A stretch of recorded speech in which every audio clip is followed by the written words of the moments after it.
Today, we are going to see a beautiful poem by Robert Frost, Mending Wall. Robert Frost എന്ന് പറഞ്ഞപ്പോൾ you might have remembered some poems you might have learned in your previous classes. ഒരുപക്ഷെ നിങ്ങൾ പഠിച്ചതാകും road not taken അല്ലെങ്കിൽ stopping by the woods on a snowy evening. Frost is an American poet. That means he is a poet who is from America. അതേപോലെ most of his poems have rural settings. Rural എന്ന് പറഞ്ഞാൽ village.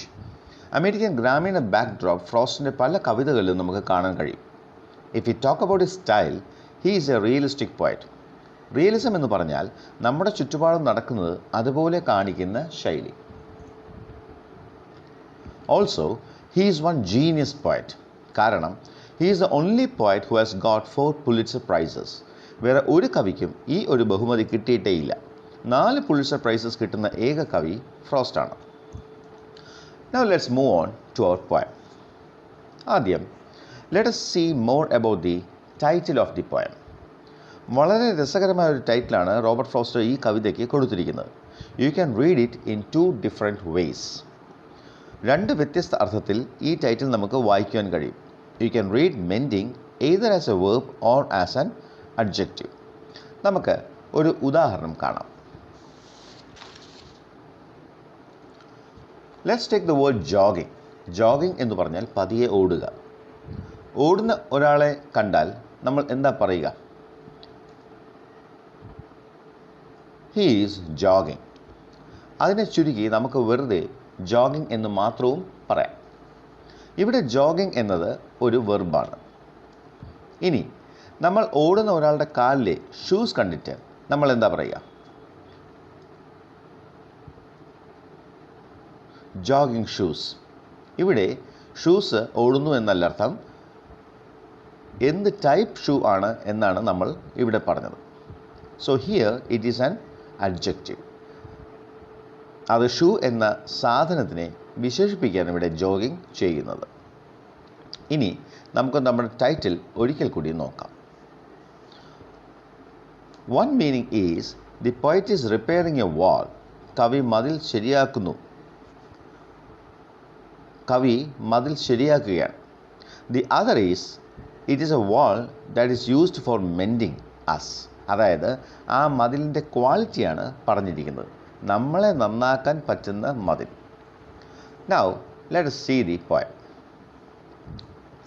Something there is that doesn't love a wall, that sends a frozen ground swell under it. Here the poet is creating a sense of mystery in the beginning itself. Something എന്നാണ് പറഞ്ഞിരിക്കുന്നത്. അതായത് എന്തോന്നോ ഒന്ന് നമുക്കറിയില്ല. ആ മതിലിൻ്റെ അടിയിൽ എന്തോ ഒരു ശക്തി ഉണ്ട്. അതിന് മതിലിന് ഇഷ്ടമല്ല. ആ സാധനം എന്താണ് ചെയ്യുന്നത്? It swells the frozen ground. അമേരിക്കയാണ് സ്ഥലം. നല്ല തണുത്ത സമയങ്ങളിൽ തറ മഞ്ഞുകൊണ്ട് ഉറഞ്ഞിരിക്കും. ഈ തറ പൊങ്ങുന്നു എന്നാണ് പറഞ്ഞിരിക്കുന്നത്. And spills the upper boulders in the sun. So the wall is made out of boulders. അതായത് ഉരുളൻ കല്ലുകൾ കൊണ്ടുള്ള ഒരു മതിൽ. രാവിലെ കവി നോക്കുമ്പോൾ മുകളിലത്തെ കുറേ കല്ലുകൾ ആരോ സ്പിൽ ചെയ്തിരിക്കുന്നു, അതായത് തള്ളി താഴെയിട്ടിരിക്കുന്നു. ആരെന്നറിയില്ല. That is why he says something did this. എന്തോന്നോ ഒരു ശക്തിയാണ് ഇത് ചെയ്യുന്നത് എന്ന് കവി പറഞ്ഞിരിക്കുന്നത്. And makes gaps even 2 can pass abreast. And the gaps made are very big that 2 people can very easily go through it together. 2 പേർക്ക് സുഖമായി തോളോട് തോൾ ചേർന്ന് വാക്കിംഗ് എബ്രസ്റ്റ് എന്ന് പറഞ്ഞു കഴിഞ്ഞാൽ തോളോട് തോൾ ചേർന്ന് ആ ഗ്യാപ്പിലൂടെ കടക്കാൻ കഴിയും എന്നാണ് കവി പറഞ്ഞിരിക്കുന്നത്. The work of hunters is another thing. ഇവിടെ നമുക്കൊരു കോളൻ കാണാം. കോളൻ എന്തിനാണ് ഉപയോഗിക്കുന്നത്? ഈ പറയുന്ന സെൻറ്റൻസിനെ ക്ലിയർ ആക്കാൻ വേണ്ടി ഒരു സെൻറ്റൻസ് കൂടെ നമ്മൾ യൂസ് ചെയ്യുകയാണെങ്കിൽ നമ്മൾ കോളൻ യൂസ് ചെയ്യും. I have come after them and made repair where they would have left not one stone on a stone. It means that the poet is saying the hunters do break the wall and he has many times repaired it. But the hunters will never keep some stone standing on another without any damage. Stone on a stone എന്ന് പറഞ്ഞു കഴിഞ്ഞാൽ ഒരു കല്ല് മറ്റൊന്നിൻ്റെ മുകളിൽ നമ്മൾ മതിൽ കെട്ടുന്നത് അങ്ങനെയാണ്. Left not one stone on a stone എന്ന് പറഞ്ഞാൽ ഒരു കല്ല് പോലും വേറൊന്നിൻ്റെ പുറത്ത് നിൽക്കുന്ന പോലെ ബാക്കി വയ്ക്കില്ല എന്നാണ് അർത്ഥം. അപ്പോൾ ഹണ്ടേഴ്സ് അങ്ങനെയാണ് അവർ മതിൽ തള്ളിത്തറയിൽ ഇട്ടാൽ ഒരു കല്ല് പോലും മതിലിൻ്റെ രൂപത്തിൽ അവശേഷിക്കില്ല. കാരണം എന്താണ്? But they would have the rabbit out of hiding to please their helping dogs. ഇതാണ് കാരണം. അവർ മതിൽ ഫുള്ളായിട്ട് നശിപ്പിക്കാൻ കാരണം ഇതാണ്. This means that the hunters are coming to hunt rabbits and the rabbits hide in small holes under the wall. Hunters വരുന്ന റാബിറ്റ്സിനെ പിടിക്കാനാണ്. Rabbits ഇവരെ കാണുമ്പോൾ മതിലിൻ്റെ അടിയിൽ ഒളിക്കും. And the hunting dogs will show them where the rabbits are and they will start yelping. എന്നിട്ട് അവരുടെ പട്ടികൾ rabbits ഇരിക്കുന്ന മാളത്തിൻ്റെ അടുത്ത് വന്ന് കുരയ്ക്കാൻ തുടങ്ങും. ഈ പട്ടികളെ സമാധാനിപ്പിക്കാൻ വേണ്ടി, അവരുടെ കുര നിർത്താൻ വേണ്ടി, ശരിക്കും പറഞ്ഞാൽ അവരെ സമാധാനിപ്പിക്കാൻ വേണ്ടിയല്ല, ഹണ്ടേഴ്സിനെ തൻ്റെ ആവശ്യത്തിന് വേണ്ടിയാണ്. പക്ഷേ കവി ഇങ്ങനെയാണ് പറഞ്ഞിരിക്കുന്നതേ ഉള്ളൂ. The hunters will do anything to have the rabbits out. ഈ ഹണ്ടേഴ്സ് ആ റാബിറ്റ്സിനെ പിടിക്കാൻ എന്തും ചെയ്യും. So what will the do when the rabbits are under the wall? Rabbits മതിലിൻ്റെ അടിയിൽ ഒളിച്ചിരിക്കുകയാണെങ്കിൽ അവരെന്ത് ചെയ്യും? മതിലിൻ്റെ അടിയിലുള്ള കല്ല് വരെ മാറ്റിയേ പറ്റൂ. So there will not be any stone standing. അല്ലേ? ഒരു കല്ല് പോലും അവശേഷിക്കില്ല മതിലിൻ്റെ ഷേപ്പിൽ. നമുക്ക് അടുത്ത ലൈൻ നോക്കാം. The gaps I mean. കവി വീണ്ടും നമ്മളോട് ആ മതിലിലെ വിള്ളലിലേക്ക് ശ്രദ്ധിക്കാൻ പറയുകയാണ്. No one has seen them made or heard them made, but at spring mending time we find them there.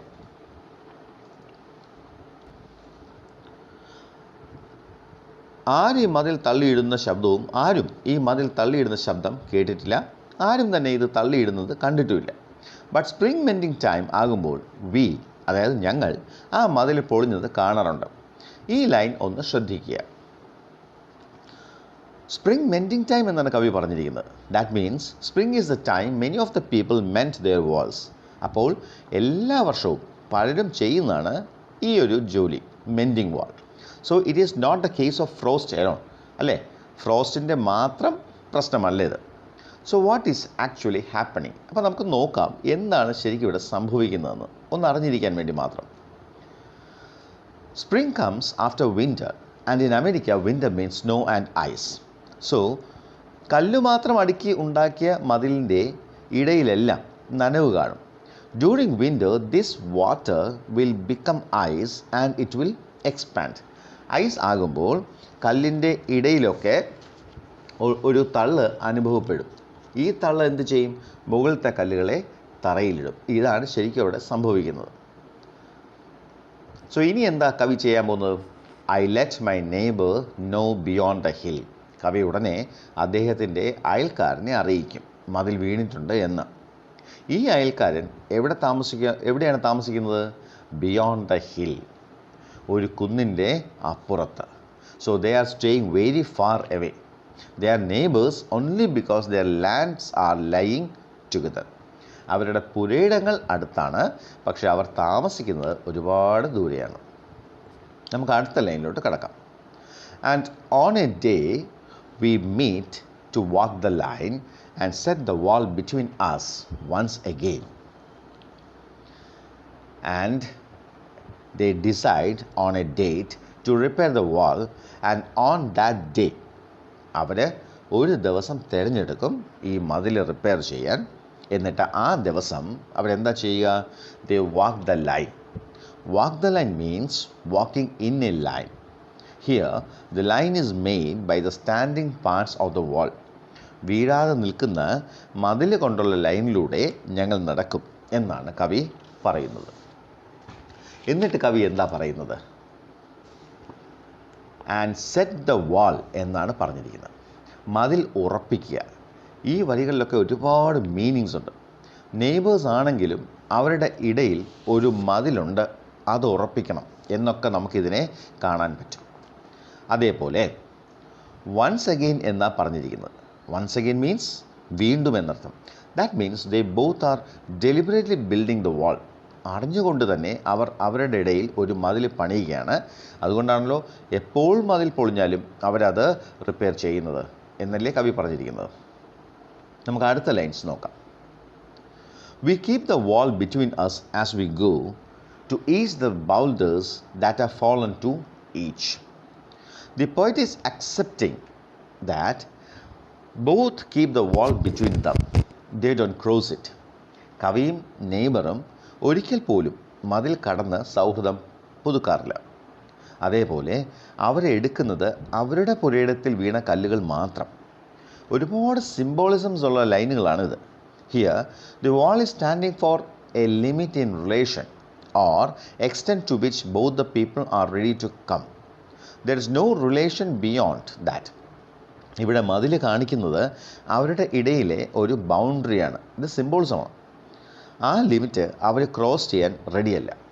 അതേപോലെ രണ്ടാമത്തെ ലൈനിൽ പറഞ്ഞിരിക്കുന്നത് ബൗൾഡേഴ്സ്, അതായത് കല്ലുകൾ മിക്കവാറും നമ്മുടെയൊക്കെ വീട്ടിലെ പ്രശ്നങ്ങളാകാം. ഈ ബൗൾഡേഴ്സ് കൊണ്ട് ഉദ്ദേശിച്ചിരിക്കുന്നത് ഓരോ പ്രശ്നങ്ങളായിരിക്കാം. We are not ready to help with the problems of our neighbours. അങ്ങനെയാണെങ്കിൽ എന്താണ് ഇത് കാണിക്കുന്നത്?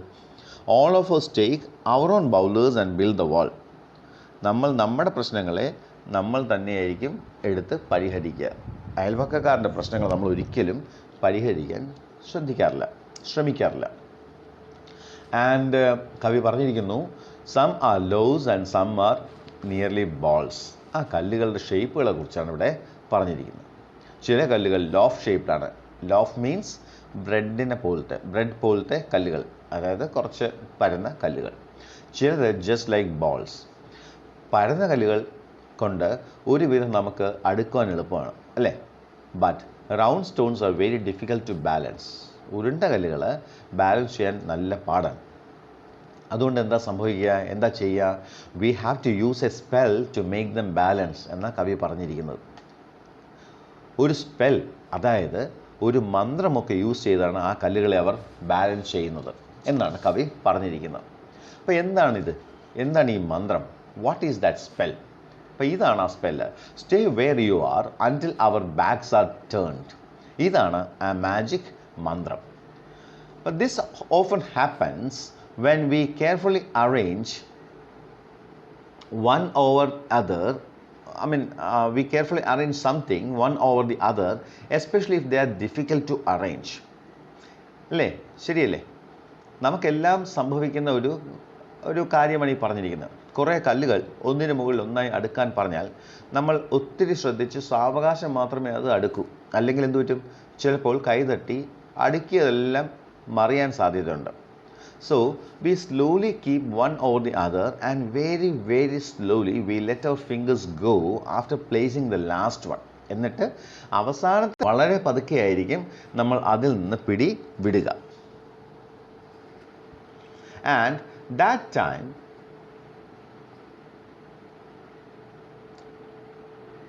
ഇനി മുതൽ നിങ്ങൾ ശ്രദ്ധിച്ചു നോക്കിയാൽ മതി. We will be spreading our palms as if we are using some mantra. ലാസ്റ്റായിട്ട് നമ്മൾ ആ ലാസ്റ്റ് കല്ല് വയ്ക്കുമ്പം, കൈ എടുക്കുമ്പം നമ്മുടെ കൈപ്പത്തി അറിയാതെ നമ്മൾ തുറന്നു വിരിക്കും. കണ്ടാൽ തോന്നും നമ്മൾ എന്തോ ഒരു മാജിക് ഉപയോഗിക്കുകയാണെന്ന്. നിങ്ങൾ കുറച്ച് കല്ലുകൾ അടുക്കി വെച്ചിട്ട് നോക്കിയാൽ മതി. അവസാനത്തെ കല്ല് വയ്ക്കുമ്പോഴത്തേക്ക് കൈ അറിയാതെ നമ്മൾ വിരിച്ചിട്ട് വീഴല്ലേ എന്ന രീതിയിൽ പറയും. അതാ കവി പറഞ്ഞിരിക്കുന്നത്. We probably will be telling to our selves please don't fall. അല്ലേ? നമ്മൾ അറിയാതെ മനസ്സിൽ പറഞ്ഞു പോകും, വീഴല്ലേ, അവിടെ നിൽക്കണേ എന്നൊക്കെ. സോ ദിസ് ഫിംഗേഴ്സ്, അടുത്ത line, we were our fingers rough with handling dum. കല്ലൊക്കെ പിറക്കി വെച്ച് കൈയെല്ലാം മോശമാകും, ക്ഷീണിക്കും, ചിലപ്പോൾ ചെറിയ മുറിവൊക്കെ പറ്റും. അത് കഴിഞ്ഞിട്ട് കവി പറയുന്നു, ഓ just another kind of outdoor game, one on a side. The poet tells us that it is just like a game, like a badminton, two sides with a net in between and two players on each side. ഈ മതിൽ കെട്ടുന്നതിനെ കവി ഒരു outdoor game പോലെ കാണുന്നുള്ളൂ. അതായത് രണ്ട് മത്സരാർത്ഥികൾ രണ്ട് സൈഡിൽ നിൽക്കുന്ന പോലെ. അടുത്ത കവി പറയുന്നത് it comes to little more. ഇവിടെ കുറച്ചൊന്ന് ശ്രദ്ധിക്കണം. ലിറ്റിൽ മോർ എന്ന് പറഞ്ഞാൽ ചെറിയ വ്യത്യാസം മാത്രം എന്നും പറയാം, അല്ലെങ്കിൽ ഇതിൽ കൂടുതലൊന്നുമില്ല എന്നും പറയാം. ഇത് സന്ദർഭം അനുസരിച്ച് മാറിക്കൊണ്ടിരിക്കുന്ന ഒരു മീനിങ്ങാണ് ഈ ലിറ്റിൽ മോർ എന്ന വാക്കിന് വരിക. Thus, both the poet and his neighbors are walking along the line and they come to a place and the poet says. അങ്ങനെ ഈ രണ്ടു പേരും ഈ മതിലിൻ്റെ ലൈൻ നോക്കി വന്ന് ഒരിടത്തെത്തുമ്പം കവി പറയുന്നതാണ് നമുക്ക് അടുത്ത ലൈനിൽ കാണാൻ പോകുന്നത്. ഒരു ഭാഗത്തെത്തുമ്പോൾ കവി പറയുന്നു, there where it is we do not need the wall. അപ്പം ഒരിടത്തെത്തുമ്പോൾ കവി മതിൽ നോക്കിയിട്ട് പറയുന്നതാണ് ഈ വരി. ആ ഭാഗത്ത് ഒരു മതിലിൻ്റെ ആവശ്യമേ ഇല്ല എന്നാണ് കവി പറയുന്നത്. കാരണം എന്താണ്? ബിക്കോസ്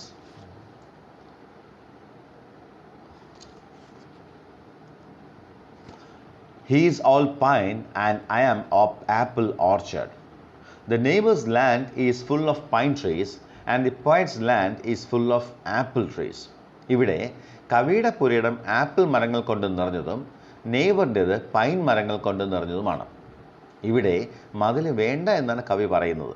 കാരണം നമുക്ക് തോന്നാം പുരയിടങ്ങളിലെ കൃഷി വ്യത്യാസമാണല്ലോ, അപ്പോൾ പിന്നെ ആരുടെ പുരയിടം എന്ന തർക്കം വരില്ലല്ലോ എന്ന്. പക്ഷേ ഫ്രോസ്റ്റ് അങ്ങനെയല്ല പറയുന്നത്. He says, my apple trees will never get across and eat the corns under the pines, I tell him. So ഇവിടെ എന്താ സംഭവിക്കുന്നത്?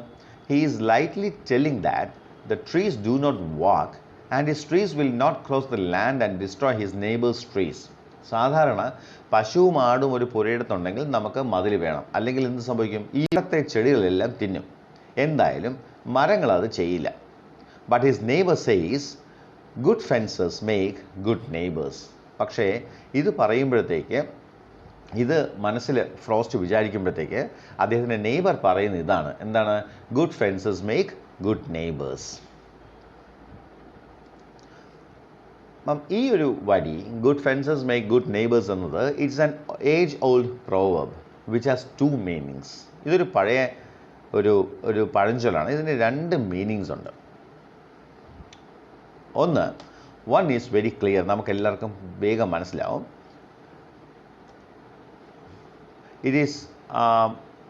It is always good to have a friend if it belongs to our own people, അല്ലേ?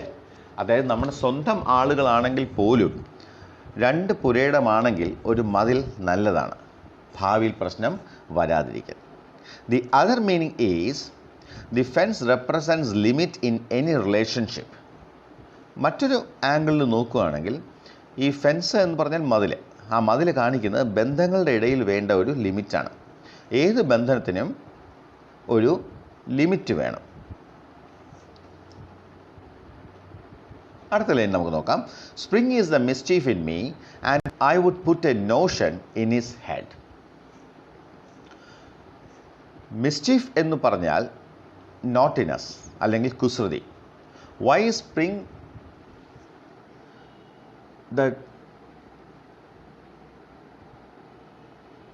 the cause of mischief? Spring സീസണാണ് കവിക്ക് കുസൃതി ചോദ്യങ്ങൾ വരുന്നത്. എന്താ കാരണം? That is the only time he meets his neighbour. വർഷത്തിൽ ആ ഒരു സമയം മാത്രമാണ് ഇവർ തമ്മിൽ കാണുന്നത്. So he can talk to him only that time. അങ്ങനെ കവി വിചാരിക്കുന്നു ഒരു തമാശ ചോദ്യം സുഹൃത്തിനോട് ചോദിക്കാമല്ലോ എന്ന്. ആ ചോദ്യമാണ്, why do they make good neighbors? Isn't it where there are cows but there are no cows? ഇതൊരു തമാശ ചോദ്യമായിട്ടാണ് കവി മനസ്സിൽ വിചാരിക്കുന്നത്. This is A kind of, ഇതിനെ വേണമെങ്കിൽ നമുക്ക് ഒരു സസ്പെൻഡഡ് ലോജിക് എന്ന് വേണമെങ്കിൽ പറയാം. എന്താണ് suspended logic? Suspended logic means when you hear something you think there is some logic but there is no logic. കേൾക്കുമ്പോൾ ശരിയെന്ന് നമുക്ക് തോന്നും, പക്ഷേ ബന്ധമില്ലാത്ത കാര്യങ്ങളാണ് പറയുക. ഇതാണ് സസ്പെൻഡഡ് ലോജിക്. നമുക്കിതൊന്ന് ശ്രദ്ധിക്കാം. നേരത്തെ കവി എന്താ പറഞ്ഞത്? കവിയുടെ മരങ്ങൾ നെയ്ബറിൻ്റെ മരങ്ങളെ നശിപ്പിക്കില്ല, അതുകൊണ്ട് മതിൽ വേണ്ട എന്ന്. പശു വല്ലതും ഉണ്ടായിരുന്നെങ്കിൽ മതിൽ വേണം.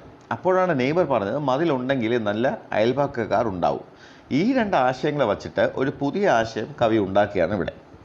അങ്ങനെയാണെങ്കിൽ നല്ല അയൽക്കാർ, കാരണം പശു ഉള്ളിടത്താണല്ലോ മതിൽ വേണ്ടത്. മതിലുള്ളിടത്ത് നല്ല അയൽക്കാർ കാണുമെന്നാണ് നെയ്ബർ പറഞ്ഞിരിക്കുന്നത്. സോ നമുക്ക് പശുക്കളില്ല, അപ്പോൾ മതിൽ വേണ്ട, അതുകൊണ്ട് നമുക്ക് നല്ല അയൽക്കാർ ആകണ്ട. ഇതൊരു സസ്പെൻഡ് ലോജിക്കാണ്, അതാണ് ഞാൻ നേരത്തെ പറഞ്ഞത്. ഇത് കേട്ടാൽ ശരിയെന്ന് തോന്നും, പക്ഷേ ശരിക്കും പറഞ്ഞാൽ മീനിങ് ഇല്ലാത്ത ഒരു ലോജിക്കാണത്. അടുത്തതായി കവി പറയുന്നത്, before I built a wall I would ask to know what I was walling in or walling out and to whom I was like to give offence. ഇവിടെ എന്താ പറഞ്ഞിരിക്കുന്നത്? Just like a coin has two sides, a wall also has two sides. The same wall can either wall in or wall out something. Wall in എന്ന് പറഞ്ഞാൽ കെട്ടി അകത്താക്കുക, wall out എന്ന് പറഞ്ഞാൽ കെട്ടി പുറത്താക്കുക. ഒരു മതിൽ പണിയുമ്പോൾ നമ്മൾ ചിലരെ അകത്താക്കും, ചിലർ പുറത്താകും. അങ്ങനെ വരുമ്പോൾ ചിലർക്ക്, പ്രത്യേകിച്ചും നമ്മളോട് ഒരുപാട് അടുപ്പമുള്ള ഒരു അയൽക്കാരനാണെങ്കിൽ തീർച്ചയായും സങ്കടം വരും. So the poet says that before building a wall, he wants to make sure that he is not offending his neighbor or friend who is very close to him. കവി വീണ്ടും പറയുന്നു, something there is that doesn't love a wall, that wants it down. I could say. വീണ്ടും കവി ആദ്യത്തെ line repeat ചെയ്യുകയാണ്. ഇത് കവിതയിലെ ഒരു ഡിവൈസാണ്. എംഫസിസ് കൊടുക്കാനായിട്ട് റെപ്പറ്റീഷൻ, അതായത് ആവർത്തനം നമ്മൾ ചെയ്യാറുണ്ട് കവിതയിലൊക്കെ. അതേപോലെ that wants it down, I could say elves to him. ഇവിടെ ഒരു പോയറ്റിക് ഡിവൈസ് കാണാം. നമ്മൾ കഴിഞ്ഞ ക്ലാസ്സിലും ഇത് കണ്ടതാണ്. Enjoyment, we have seen it in A previous class. Enjoyment എന്ന് പറഞ്ഞു കഴിഞ്ഞാൽ ഒരു സെൻറ്റൻസ് അടുത്ത വരിയിൽ വന്ന് അവസാനിക്കുന്ന രീതിയാണ് എൻജോയ്മെൻ്റ് എന്ന് നമ്മൾ പറയുന്നത്. നമുക്ക് ആ കവിതയിലോട്ട് വീണ്ടും വരാം. എൽസ് എന്ന് പറഞ്ഞാൽ പണ്ടത്തെ കഥകളിലൊക്കെ വരുന്ന സൂപ്പർ നാച്ചുറലായ കൊച്ചു മനുഷ്യരെയാണ്. വേണമെങ്കിൽ നമുക്ക് കുട്ടിച്ചാത്തന്മാരെന്ന് വിളിക്കാം. അപ്പോൾ എന്താണ് കവി ഇവിടെ പറയുന്നത്, നെയ്ബറിൻ്റെ അടുത്ത് പറയാൻ ആഗ്രഹിക്കുന്നത്?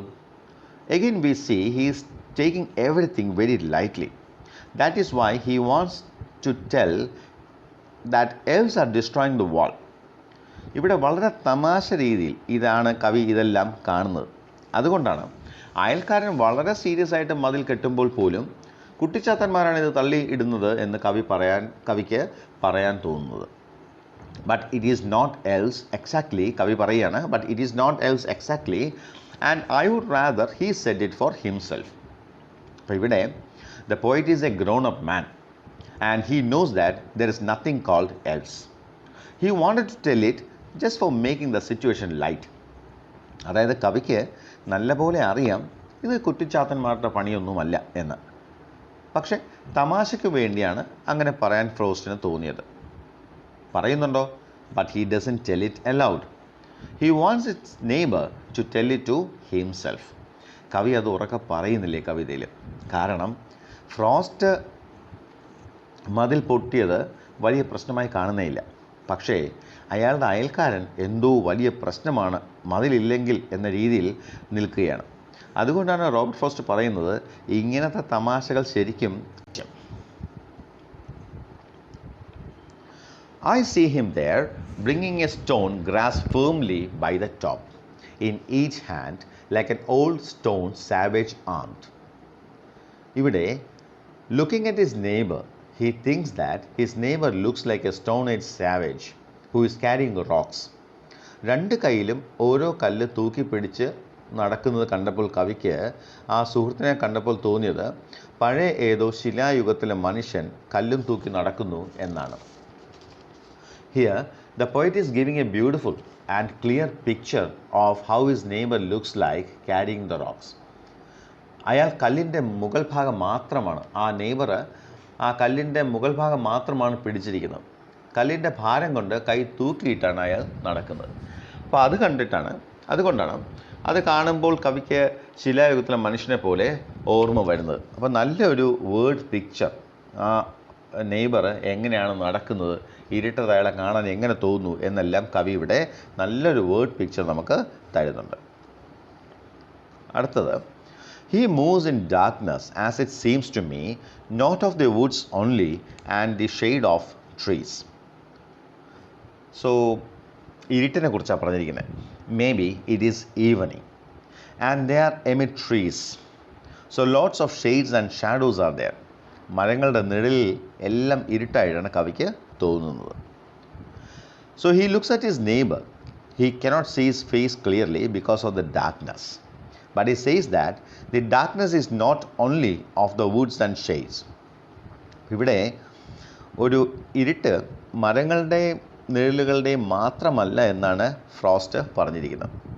Here also the poet is using symbolism, the of darkness. ഇവിടെ ഇരുട്ട് കൊണ്ട് കവി ഉദ്ദേശിക്കുന്നത് അറിവില്ലായ്മയുടെ ഇരുട്ട് അല്ലെങ്കിൽ പുരോഗമനമില്ലാത്തതിൻ്റെ ഇരുട്ടാകാം. കവി പറയുന്നത് we have come a long way. മനുഷ്യൻ, human beings have come a long way. It is time people started love each other. We should not have bitter feelings for our neighbours. We are not savages but developed people. But his neighbor is still holding on to the old thoughts. He is not showing the thoughts of development. He will not go beyond his father's saying. നേരത്തെ പറഞ്ഞത് നിങ്ങൾക്ക് മനസ്സിലാവും ആ darkness എന്ന് പറഞ്ഞത്. അതായത് darkness പറഞ്ഞത് ഇരുട്ട്. എന്തിൻ്റെ ഇരുട്ടാണ്? ആ അയൽവക്കക്കാരനെ കുറിച്ചാണ് പറഞ്ഞിരിക്കുന്നത്. ഡാർക്ക്നെസ്, അയാൾ ഇരുട്ടിലാണ്. അതായത് ഡെവലപ്ഡ് അല്ല അയാൾ ഇപ്പോഴും പഴയ ആൾക്കാരുടെ ചിന്താഗതിയിലാണ്. അതിനാണ് അവിടെ ഇരുട്ടെന്ന് പറഞ്ഞിരിക്കുന്നത്. അപ്പോൾ അത് കഴിഞ്ഞിട്ട് അതിനുള്ള കാരണമാണ് കവി ഇനിയും പറയുന്നത്. He will not go beyond his father's saying. ഇതാണ് അതിൻ്റെ കാരണം. And he likes having thought of it so well. So that is why the poet is calling him savage. Savage means ഒരു ഡെവലപ്മെൻറ്റ് ഇല്ലാത്ത മനുഷ്യൻ. Thoughts of his father. അതുകൊണ്ടാണ് കവി അവനെ savage എന്ന് വിളിച്ചിരിക്കുന്നത്. Not only holding on to the thoughts, he thinks that it is a very great advice also. അപ്പം കവിക്ക് നല്ലപോലെ അറിയാം അയാളുടെ അച്ഛൻ്റെ വാക്കുകളിൽ നിന്ന് അയാൾ ഒരിക്കലും മാറില്ല എന്ന്. അത് മാത്രമല്ല, ഈ പഴയ പ്രോവർബ് ഏതോ ഒരു വലിയ മഹാവാക്യമായിട്ടാണ് ആ അയൽപ്പക്കക്കാരൻ കാണുന്നതും. അതുകൊണ്ടാണ് അയാൾ സാവേജ് മീൻസ് സിവിലൈസ്ഡ് അല്ലാത്ത ഒരു പുരോഗമനമില്ലാത്തൊരു മനുഷ്യനെന്ന് വിളിച്ചിരിക്കുന്നത്.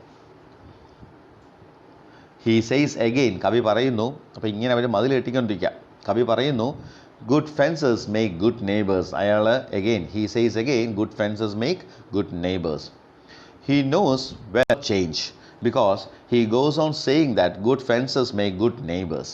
കവിത തീരുമ്പോൾ റോബർട്ട് ഫ്രോസ്റ്റിന് നല്ലപോലെ അറിയാം അദ്ദേഹത്തിൻ്റെ അയൽക്കാരൻ ഒരിക്കലും മാറില്ല എന്ന്. കാരണം അയാൾ വീണ്ടും ആവർത്തിക്കുന്നു good fences make good neighbours.